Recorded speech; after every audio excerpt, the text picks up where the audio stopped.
My guest today is a Canadian musician and producer celebrated for their songs reflecting on small town joys, personal introspection, and environmental and social concerns. Their latest album, Heart Shaped Rock, touches on the unique love affair with their converted school bus turned music studio. Please welcome Devarrow to the podcast. How are you doing today? Oh, I'm doing great. Thanks so much for having me.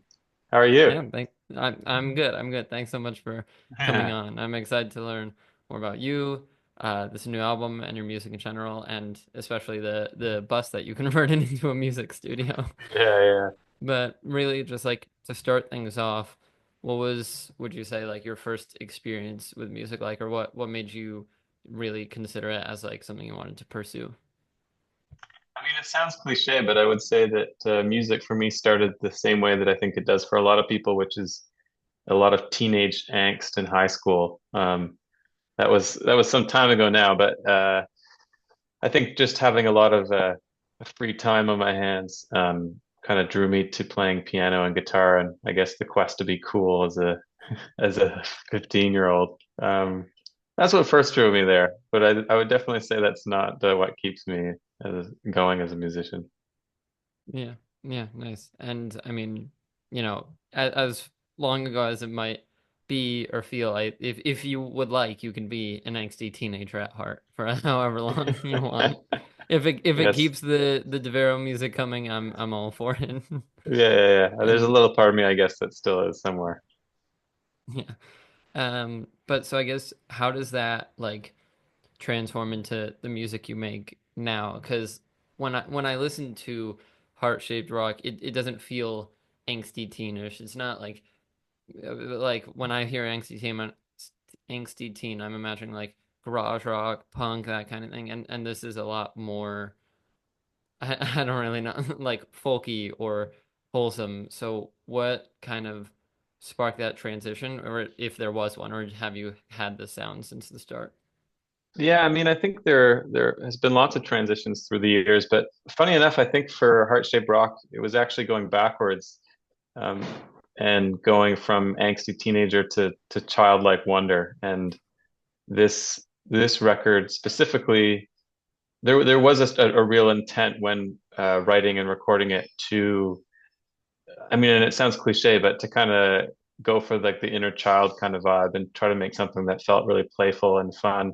And I would say that I felt uh, a frustration as a folk musician that it too often feels that the folk genre, and to be a singer-songwriter, you feel pigeonholed into writing music that feels serious and doesn't little give a lot of room and opportunity for the times when maybe you don't feel that way. And also there being a pressure that to make music that feels a bit more carefree is not as cool or something. And I think this record was my chance to kind of push at that and just go, actually, I just want to do something that feels like fun and carefree and what I would want to listen to if I was like 5 years old. Yeah, yeah, that's awesome. Because I mean, as I was learning more about you and trying to do some research before this, I had read without much explanation that you've had kind of like a troubled relationship with like folk music as a label or as a genre.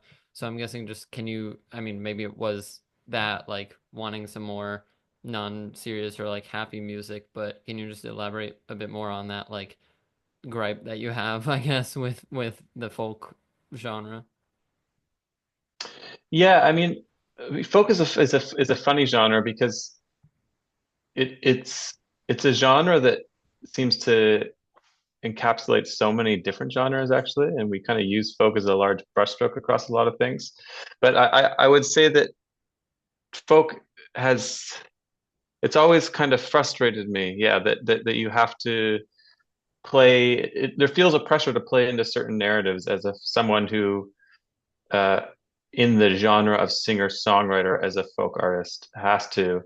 And I I think part of it's my own insecurities, and I think I'm now in my 30s, but being 20 and being a musician is just ripe for a lot of like anxiety and existential dread and insecurity about what you're doing in your art.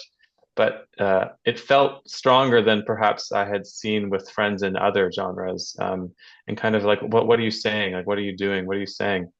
Um, I said this actually on another interview recently that really resonated with me, which is that I was listening to a interview with the creator of Goosebumps, the Goosebumps series. Yeah. Which growing up, I remember these books distinctly, and there was so many of them. I think that's partly why I remember them. There was like a million Goosebumps, Yeah, yeah, and and like there was every time the book fair came into town, there was some yeah, yeah, Goosebumps book yeah, I had never seen or heard of. for sure. And they were interviewing the person who wrote them. I can't remember his name, and essentially, he said, like I was just told to write Goosebumps, like, and I started doing it, and the reason why there's 300 of them and they were successful is not because they are like these works of art, but because they're fun and because they resonated with people because they're fun. And he went on to say, he said, like, it was something along the lines, he said that if we tell kids to write from the heart, they might never write. But if we tell them to write because it's fun, then they will write. And I guess that really resonated with me at the time when I was hearing that interview because it felt reflective of how I've felt that folk music is as a genre. That folk music is really focused on like writing from the heart and not really giving space to write if it's fun. And if Yeah, it is fun, then it actually becomes quite an easy genre to write in, and I don't have to like pour over my soul or reveal my inner turmoils to like yeah, make a record. yeah. I think, I mean, no matter the genre, or no matter the artist, I think I've heard plenty of artists talk about like trying to find ways to keep it fun and not no matter how successful they are, not make it feel like work or something like that. Like, a recent example is Phineas, who I really like, just came out with his new album, and like the whole premise of making the album was he just like got a bunch of his musician friends together and just like went into the studio for like, at first I think it was like 5 days or weeks straight, and then a break, and then like another week, and like in those two slots or two blocks, like they knocked out the album, and it was just like basically extended jam sessions rather than like really trying to sit and like write songs and things like that and like overly produce it. And I think it's important to like keep fun, like you said, at the at the center of music creation, because that's really a lot of times when like the best results come out. For sure. And I think it's unfortunately it's really easy to lose perspective on that. I think it's easy just to be making music because it just feels like being a musician is your identity and not necessarily something you resonate with anymore. Yeah, So I think forcing yourself to make records that feel fun forces you to confront the reality of what it is to be doing the thing you're doing. And if you're not having fun doing it, then maybe it's not something you like to do anymore. So it was very cathartic to make this record actually and for it to be actually a lot of fun. has it always been fun for you, or have you had those moments of like wondering if it's not fun anymore or not something that you thought it was? Yeah, I would say I've definitely had both. It's I would say music for me started really fun. It was just something I did and it felt right. And then ironically, it's like as you become more embedded in like the identity of being a musician and more embedded in the music industry and having a label and things like this, it feels less and less personal. And I have realized through the years that the way to make art that feels the most genuine is to make art that feels personal, and that's uh, done largely through just self-reflection and caring about. It sounds weird, but it's kind of caring about yourself and not really caring about what other people think, and what the label is going to think, what the people reviewing it are going to think. Just doing it because you like it. Yeah, yeah, it's super important. Hey, it's Heroek, and this episode is sponsored by me. Well, kind of. If you don't know, I recently started a clothing line called Quest Clothing, which you can shop right now. I'll leave some pictures here on the screen, but we got the core collection, which is just this sleek black and white design on a bunch of products. And then we also have some more like merch style stuff with cover arts for my songs and things like that. I've been wanting to do this for a long time, and I'm really excited that I now have it. And so expect a lot more collections, a lot more designs coming out soon. I'll leave a link to it down below, and if you want to stay up to date with any new releases or anything like that, follow at ShopQuest Clothing on Instagram. So go get cool designs like this, or even this, and you'll be helping me support all of this, the podcast, the music, everything. Plus, it just looks cool. We even got this nice big letter design on the back. Look at that. Look how cool that looks. So head to the link in the description to get yourself some Quest clothing, and make sure to follow at Shop Quest Clothing on Instagram for updates with new collections and stuff like that. And now back to the episode. I wanted to really like dive into this latest album you have, Heart Shaped Rock. Just tell us more about it. It centers around this bus that you converted into a music studio. You can tell us about that, but just anything with the album. What's the overall message of it, I would say. I mean, I think the overall message is kind of what we've already talked about a little bit there. Um, and I think also the overall message comes from the title, which is called Heart Shaped Rock, Mhm. which I, yeah, I have this converted school bus, which is in the middle of nowhere in Eastern Canada, right on the ocean in Nova Scotia.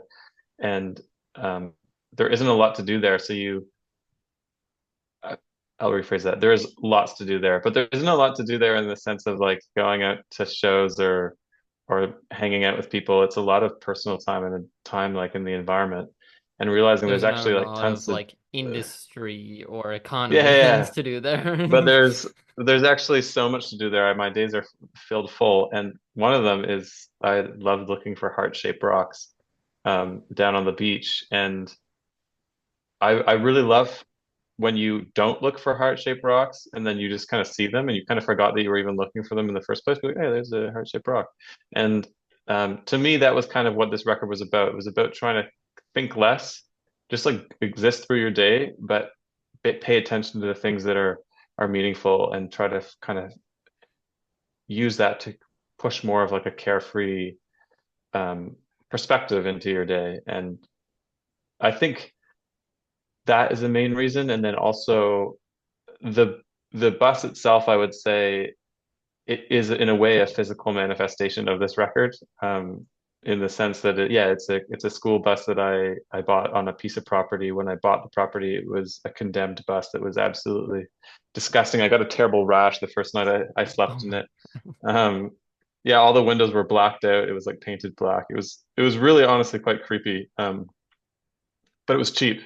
That's really what it comes down to. It was cheap and in a beautiful place. So got this property and renovated this bus. And through that process, realized that it was a hell of a lot of fun to like uh, think less and do more, and stop worrying about things and just start doing things. I didn't really know anything about building and just started working away on this. And then, friends would come down and it became kind of a community hub.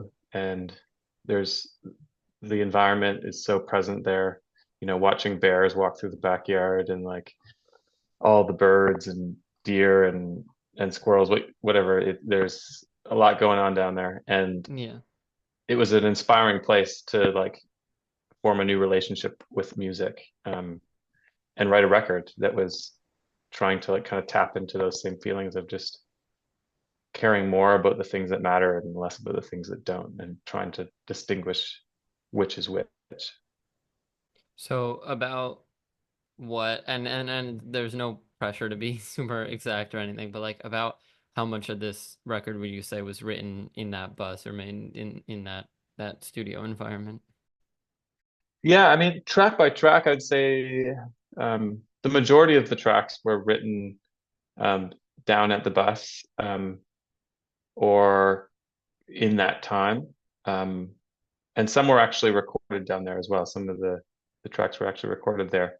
The most like obvious is the song Bus Baby, which is a song about my love affair with the school bus and how my friends make fun of me that I when I'm down there sometimes they can't get a hold of me because there's no reception. and they think I'm having an affair because I'm just like completely off the radar for like 3, 4, 5 days at a time. And yeah, some of that track was actually recorded there. Help Me was also recorded there, and specifically is about that area and you know social and climate collapse and how a place like that feels like a good refuge in moments of existential dread. But then the other thing is there's actually a couple records, songs on the record that are really old that um, were written actually when I was an angsty teenager, when I was like 15 or 16. And that was another intention with the record is that through the process of wanting to make a record that felt really carefree and and kind of fun and easygoing, I I went back through these old demos that I had on my computer that were from when I first started making music because I was there was something about that time that I reflected on with like uh, a sense of almost sentimentality of like oh this time when I wasn't corrupted by like all of this like perhaps like sometimes when you feel like you know too much as far as like how to play your instrument or like about how the music industry works and what songs are going to be popular or not. And like I really wanted just to tap into that. So all of the songs were written as myself, as at that time like 31 years old, but um, a lot of them were actually written when I was like 15, 16. And funny enough, it kind of felt like I was plagiarizing myself because I'd actually totally forgotten the songs. And it was just from going through these old demos, I was able to like hear the song again, and be like, oh, okay, that actually works well with the kind of the vibe. Yeah. You mentioned like going off the grid every now and then, or you mentioned going off the grid for while at this bus and like having a good amount of time where people can't read you, which like I admire and also at the same time don't know if I could do. And so I'm wondering how much that like affected this process or benefited this songwriting process of really being able to disconnect and just like focus on the music or focus on the creation of this album. I mean, I think it was able to help a lot because I think, especially more now than ever, we live in an era of incredible distraction. You know, that everywhere we go, there's something trying to distract us. And actually, the opening song on the record is exactly about that and kind of sets the tone for the record. So that's the song Lightning Bolt, which is just about trying to literally get to the bus and not being able to get there because there's about a million things between where I live and the bus that are distracting me. And uh, um, yeah, so I would say that distraction is a It, major thing, and that I'm forgetting the beginning of what you that's what all you even right, but asked me. That's it's so really funny. funny that it's really funny you bring up that song because as someone who's very online and connected, it's really funny that Lightning Bolt I think is my favorite song from this album. And I mean I love like the sound of it and everything, and I'm curious for people who haven't seen the music video for it, how would you describe like the music video to them, or what would you say is the like 1 minute pitch for the music video? Yeah, well, funny is because I actually had no part in the music video and didn't even watch it until the day it came out. Oh Um, wow. because it was good friends of mine that did it, and I just was like, I trust you, and I kind of want to not know. I feel like this is going to be fun, and That's I think they awesome. nailed it. I think they absolutely nailed it. And I guess the 1 minute pitch is it's a music video that I very much think in the visual reflects that of it's someone that's um just making breakfast and then suddenly disappears into like the chaos of their imagination All and these distractions. all these distractions that it's it's great because it's also a music video that's kind of hard to describe what happens or the beauty of the video over audio. You kind of have to see it. Yeah, yeah, definitely. And I mean, I admire that you you have people you trust so much that you can like put the music video in their hands and not see it till it comes out. But that's I think that's the first I've ever heard of like truly like hands off music video approach. And I mean, in this case, it worked out great. It's a great song And and a I great would say video. that hands-off approach was intentional in that I wanted to kind of embody the same ethos of making the record in the release of the record. Maybe to the chagrin of my record label. I really kind of just don't care so much about caring that much anymore. And um, to not look at the video was kind of a way of like, I would be honest that I wanted to look at it, but I was like, I'm not going to do it. I'm just going to trust. I guess, going to trust that it's going to be all right. Like, That's awesome. stop trying to care about it all. And it worked out. Well, Yeah, yeah. Because maybe if I had looked at it, I would have been like, oh, change this, change that. And I didn't. So yeah, yeah. It probably, as much as maybe it was in your head to look at it, it probably gave like a very stress-free approach. You don't have to give all these notes, and you don't have to worry about like getting it out by a certain date. It's just kind of going on in the background. for sure. And I would say that like this is one of my greatest beefs with being a musician in the year we live as musicians is that I'm so frustrated often by how so much of my time as a musician feels like doing things that are completely irrelevant to actually making music. Yeah, And this record was also an attempt to like push back and be like, actually, I would like to just write songs just do the music. and record them and then release them and then play them. And I don't want to do any of the other stuff that comes with that. And that should Yeah, be no, okay. that's awesome. It's from almost everyone I talk to who does music, like the business side, the promotion is like their least favorite, and they don't want to do that. They just want to No, focus on the music thing. Are you a music artist trying to find a way to get your music on as many streaming platforms as possible? Then check out DistroKid.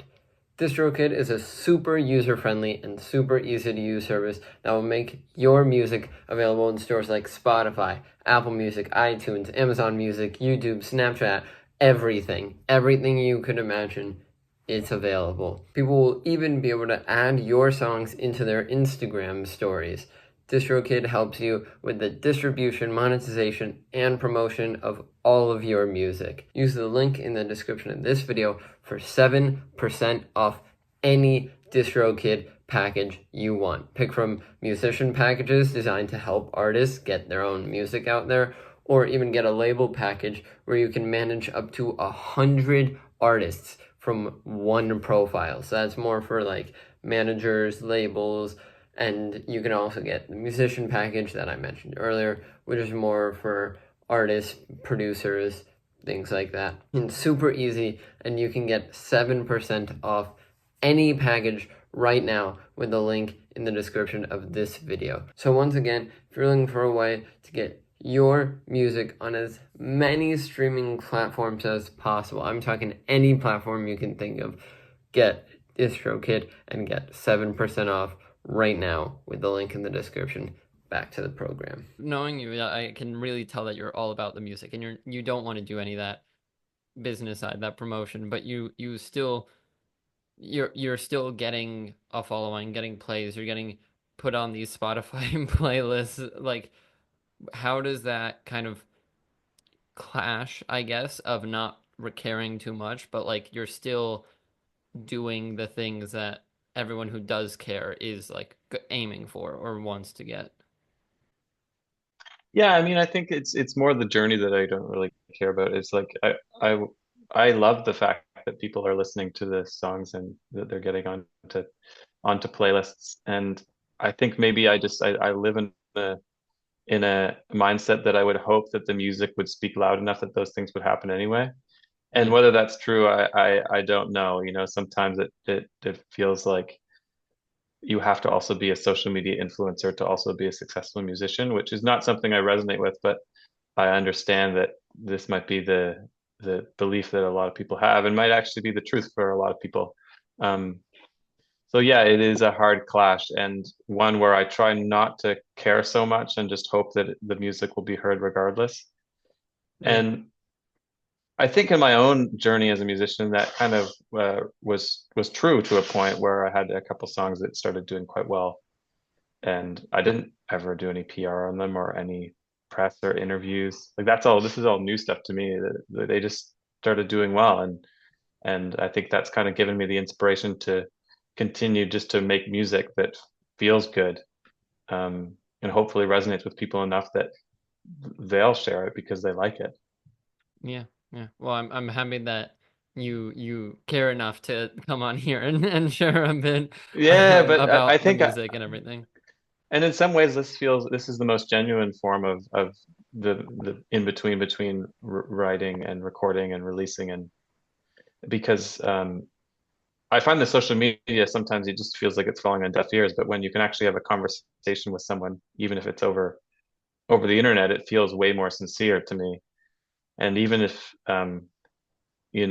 no one gets anything from this, at least we're connecting over it because you like the music, and that's enough for me. So Yeah, yeah. It's one thing to watch like the 1 minute like super cut up clips on social media versus like really. I mean, we have the pleasure of sitting down and having this conversation, but even people who will like tune in and listen to however long this conversation ends up being, like really just be able mhm, to sit there and listen through it and enjoy it and hopefully feel like they get a bit more of an inside look at you and your music. And so for sure. closer probably to when you start releasing music and making music, where does the name Devarrow come from, or what does that mean? Yeah, I mean the name comes. My last name is Arrow, and someone just misspelled it in a program once when I still went under my own name, Graham Arrow. So it was Graham Devarrow, and I decided I wanted to take a stage name because it it felt like a nice way to kind of separate myself from the music I was making. And also that it was an opportunity that if I was playing with musicians, that it didn't feel so egotistical. It felt more appropriate that if, when I have a band with me, I don't say I'm Devarrow, also we're Devarrow, because Hmm. it's a way of like sharing it. And I always found it a bit strange when you have like an artist that goes under their name, but they have a band. And Yeah. Yeah. um, I, I mean, I totally respect a lot of those artists, but it just wasn't for me. Yeah, no, I mean, same here. Respect them. There are artists I enjoy and follow and listen to their music like that, but it has always been weird where it's like it's like someone's name, but then I see a stage and there's like four people on there and things like that, and it's Yeah, like having some sort of moniker or band name, I feel like just fits it a bit better. for sure. And I think And maybe subconsciously, way back when I did that, it was an early stage of me kind of trying to get away from the idea that a folk musician also has to be a singer-songwriter, or a singer-songwriter doesn't have to be a singer-songwriter, which as soon as you put your name, you're like, you are a singer-songwriter. yeah, there's some that is interesting because folk I haven't full transparency. I'm not a huge fan of the genre. There's not anything against it. I just don't know that many artists in it, that many songs in it. But it does feel like certain genres they're almost like conventions for names or things like that. Like rock, you're usually in a band and it has some kind of name. Rap, there are all the jokes of like Lil this, Young that, and then Yeah, folk, I feel like it's just a lot of like names, whether that's like first name, last name, first name, middle name, just like just someone's name and like solo artists. And so it is interesting that there's kind of this pattern or trend that you're sort of breaking free of. You have hints of your name in there, but overall you're breaking free of, which is awesome. for sure. I could have named my band like the name of like someone's mother, which I feel like is really hip and trendy with like indie folk bands now. Or I think when I made when I started making music, it was um like adverb or like noun animal was like the thing, like Yeah. fleet foxes, grizzly bear, like there's like a deer hoof, like so many bands. They said the way, like all of these bands that I can think of that were like folk bands. It was like, and I remember like toying with the idea, being like, do I want to call myself that? And I was like, no, I think I would rather stick to a name that actually isn't actually a word or no one knows. So it's hard to like pin it into a genre. Yeah. Yeah, totally. Hey, if you're like me and you're interested in the YouTube or creator space, you should check out The Published Press. The Published Press is a completely free newsletter founded by YouTubers Colin and Samir. They host their own podcast talking to some of YouTube's largest creators. They've edited some of the best content I've seen on YouTube, and now they're sharing their knowledge about the YouTube space with you for free. The Publish Press comes out 3 times a week, every Monday, Wednesday, and Friday, with everything going on with your favorite creators and platforms. And like I said, it's completely free. Just enter your email address to receive the Publish Press whenever it comes out, and that's it. So, what are you waiting for? Click the link in the description below, sign up to the Publish Press, and get all the info you need on the industry. It's obviously worked in that sense that it doesn't immediately give off folk vibes. Like I don't hear. I feel like I mean I again just like randomly throwing this out here out there. No deeper meaning or anything, but just like Noah Khan. There's something about that I just like think of folk, or like I have a sense of the music he's making. And Devarrow is a lot more open, I guess, or I'm not quite sure what to expect. And I appreciate that sense of curiosity, or like not knowing, because it made me want to listen and learn more about you and everything. And I think Yeah. it hopefully applies to listeners all over, especially. I mean, I was looking you up. I'm curious just to like ask you, do you know like your biggest city of listeners on Spotify? Like where geographically you're super popular? It's so unexpected, and I still have yet to play a show there, and Yeah. Istanbul, I Turkey. hope, I was looking up, I was like, I don't yeah. see any kind of connection here. I was like, I was kept trying to look. I was like, do you know why you're so popular there, or is it kind of just like random and unconnected? I think it was I had a song that got onto a Turkish specific playlist.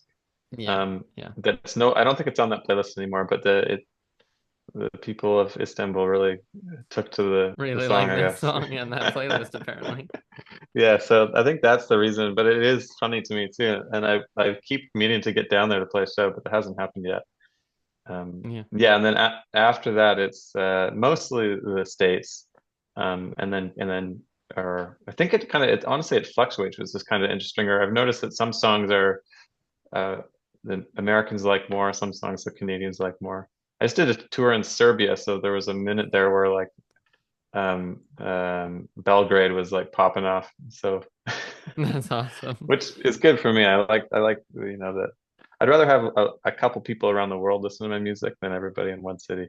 No, no, Yeah. nothing against Istanbul. I appreciate the spins. Do you like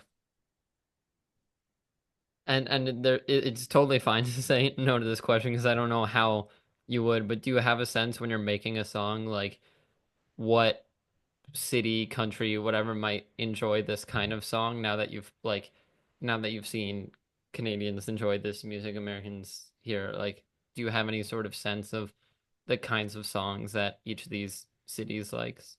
No, but I sometimes kind of get the sense of like what kind of fan, what kind of person will like the song. Hmm. And it's nice when you get that right, and then it's also nice when you get it wrong, and then sometimes a song surprises you.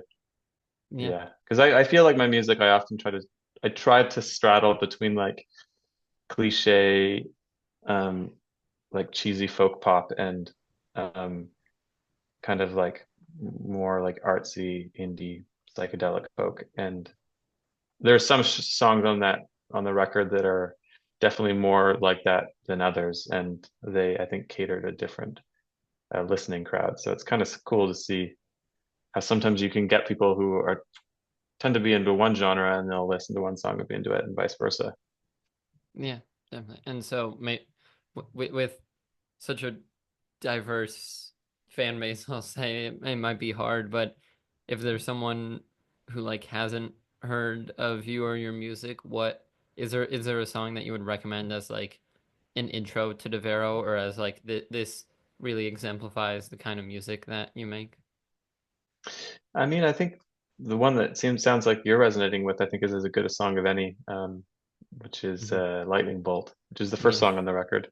It's not my favorite song on the record, but I think it is a good song that it kind of, I kind of wrote that song as if I was like, what if JJ Cale was trying to make music as like a 25-year-old in 2020 23, like what would it sound like? And that was kind of what I came up with. So it's a song that tries to blend, I think, some kind of classic folk rock with a bit more like kind of newer folk pop energy. Yeah. So I'm curious if that's not your favorite from the album, do you have a favorite either from this album or just your discography as a whole? Do you have songs of yours that you're like that you really enjoy in general or enjoy listening to?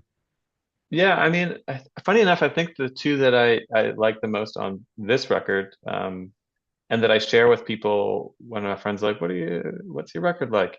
Would be Heart Shaped Rock, the title track, or Falling into Pieces. And why I say funny enough is they're the two songs that were written like um, within a matter of minutes during the recording process. So I think it might be it's something about the freshest and maybe a reflection of like the next record to come and direction.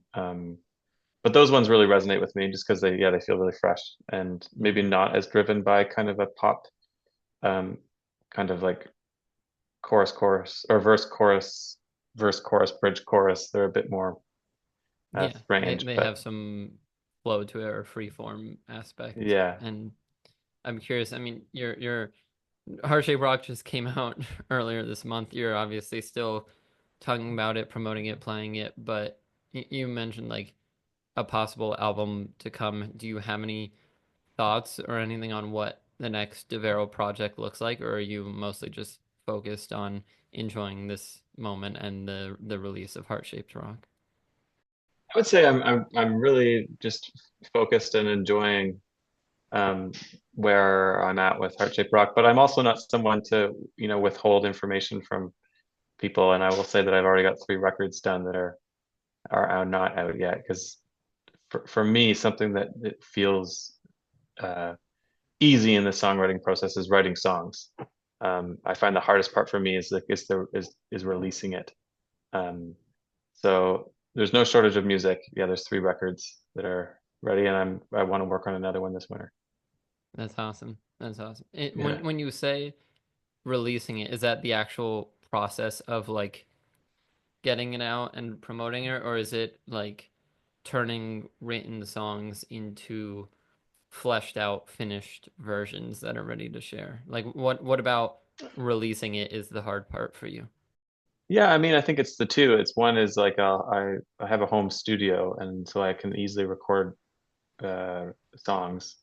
And then sometimes you just sit on them for a long time and don't know whether they're the actual finished version or whether you should re-record them. And sometimes it takes a while to figure that out. But I think the biggest one is just actually releasing the music. And I think something that to people that perhaps aren't musicians can sometimes be surprising is the amount of cogs in the wheel to get something to come out. And in an ideal world, you could release music and put it out the next day, and maybe someday we'll be there. But just like the mechanism of having a relationship with essentially the record industry, just things are inherently slow, and the bureaucracy to like Yeah. get something to actually come out, and the planning and the strategy, which is not anything I actually like at all, but it's just the reality of doing But it. it is also curious. I think probably I'd say around last spring-ish. I think there I really got my eyes open to like inherently it's like the bigger you are or the more connections you have in this industry, there's less friction to release something or you can get something out quicker versus like smaller artists really it can be kind of a slow go through the steps process of releasing something and like going through all the right channels to get on all these streaming services or anything or playlists and things like that versus the bigger artists can kind of release when they want and everyone's gonna hear about it and know about it and it'll spread pretty quickly.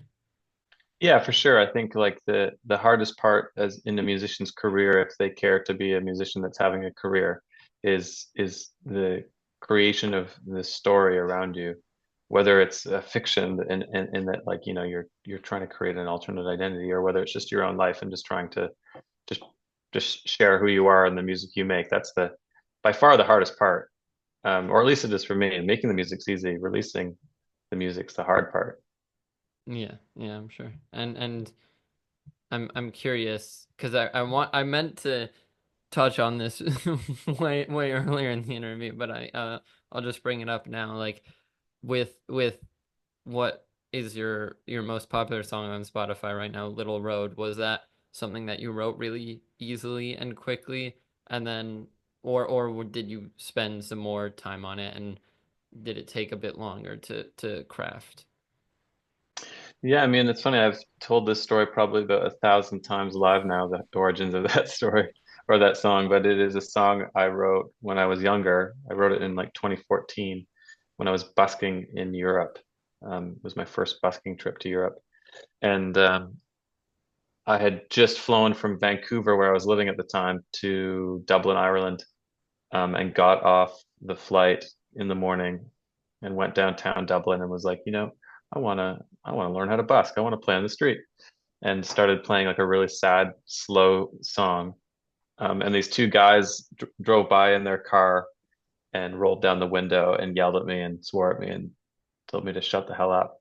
And essentially said, if you're going to play on the streets of Dublin, you got to sing louder. So it was a song that actually just came out of that, out of like being terrified by these like Irish guys at like 10 in the morning. And it was a song that happened quickly, and I actually love busking, and a lot of the songs I've written, or a lot of earlier songs I've written, were written busking, um, because busking is a it's such a great way to write and see what people actually resonate with. Because if people are just walking by and they probably don't care, but as soon as people start stopping, then you know you've got something.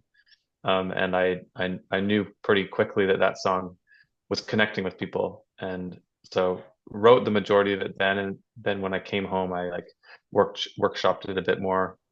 It's funny, I was actually when I was making Heart Shaped Rock, was going through these old demos and found the original recording of Little Road when it was just a demo when I got back and had time to record it. And it was like a slow song. So I was like, oh, maybe I should re-release this as like the slow version, which I don't know if it would go over as well. But yeah, so that song Yeah, was awesome. written quickly. Awesome. I'm curious now that you've had some success with like releasing music or having a career, do you still find time and opportunities to go and busk, or is it now turned a bit more into like a songwriting and studio process? Um, it is a songwriting and studio process, but funny enough, actually, I wrote maybe 4 new songs on my most recent tour to Europe, all of which I wrote during my sound checks. So I think there's a part of me that still loves the songwriting and writing music under pressure. Um, Yeah. so that would be so there is some truth to what you just said, but I think there's an element of me that still wants it to be the other way. And Yeah, but I actually have toyed with the idea of doing a busking trip in Europe, just to go and write some new songs. yeah, that's awesome. Cause it's interesting what you said there about like people stopping when you're busking and you know you have something there. I think that's unless you're like working with people or have people in a studio with you, you don't usually get that kind of like immediate feedback while working on a song or while creating a song versus like when you're playing in public, you can sort of immediately gauge what the reaction or the interest in a song is. For sure. And I think the way that we consume music these days in so many ways is passive, in that were, as opposed to being consciously like picking up an album and listening to it, which I love it when people do that. And I hope, some people will listen to this podcast and do that, is that a lot of the music we find, or at least I know if I do and my friends do, is through just kind of passive listening and being in a cafe and you hear a song and you Shazam it and you find the song, which means that like the the threshold to create music that is catchy is really high. And I think busking is a live manifestation of how we consume music in the recorded space. Because when people are walking by, it's the same as being in a cafe and they're not actually there to listen to music. So busking kind of forces you to write in a way that is the same way that a song that's on a Spotify playlist catches you.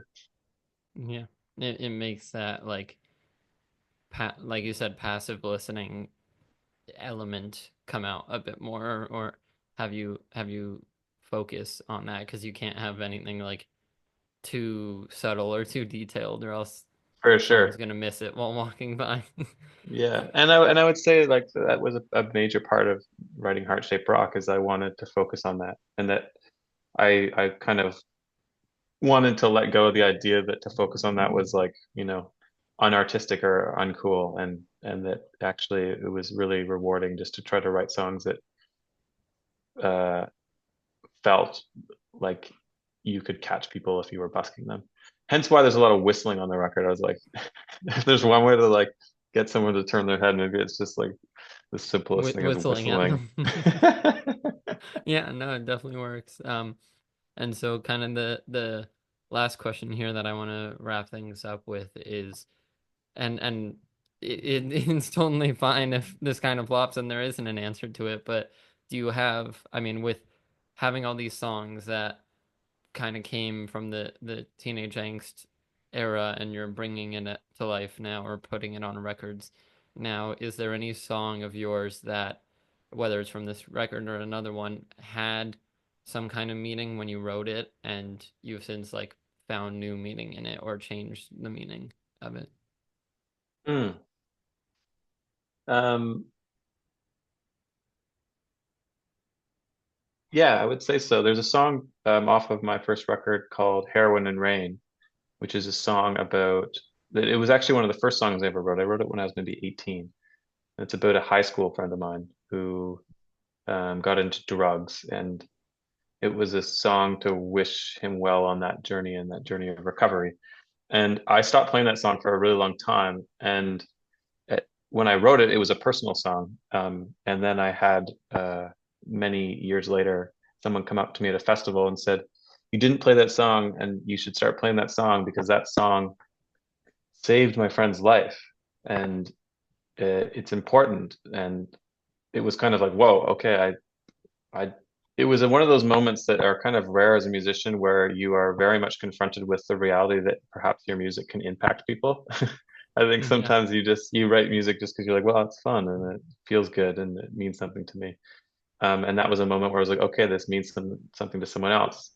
So I now play that song live almost every show, and I play it not for what it meant to me, but now just kind of like the hope that, it's a song that can resonate with people if they are struggling with addiction or know anyone that is struggling with addiction. Yeah, yeah, I think it's a super important song, and it's as possibly rare as it is to, like you said, have that moment of realization that you're impacting people. I think it's important and really, really beautiful that music can have that effect on people. Absolutely. And so Absolutely. I Yeah. think with that great note of having a positive impact on people with your music is a great place to end it because you have a lot of positively impactful songs. I don't know if I phrased that right, but you have a lot of songs that can have a positive impact. And if people are listening to this and you want to hear them, go check out Devarrow's music on Spotify, and I'll give you the chance if there's anything at all that you want to shout out or promote. Feel free to do that now. Shout out or promote. I think Ju- Just, just, just, just, where can people find your music if I if mean, if they could. you care about that, or just passively listen to heart-shaped rock. Try to go to cafes and places that might be playing Yeah, yeah, Devarrow's music. go listen to it passively in a cafe. That's good by me. No, but people can find it anywhere that they would generally find music. And yeah, I'd say just if you can listen to it driving. I wrote it and spend a lot of time thinking about it when driving to and from my bus. And it's fall here in Nova Scotia, and I've spent some time driving around, and it's beautiful out right now. And I love a good driving record, and I'm kind of hoping that it is that for other people because I would imagine it would be that for me. Yeah. Awesome. Well, that's such a great message, and thank you so much again for coming on here. Yeah, thank you.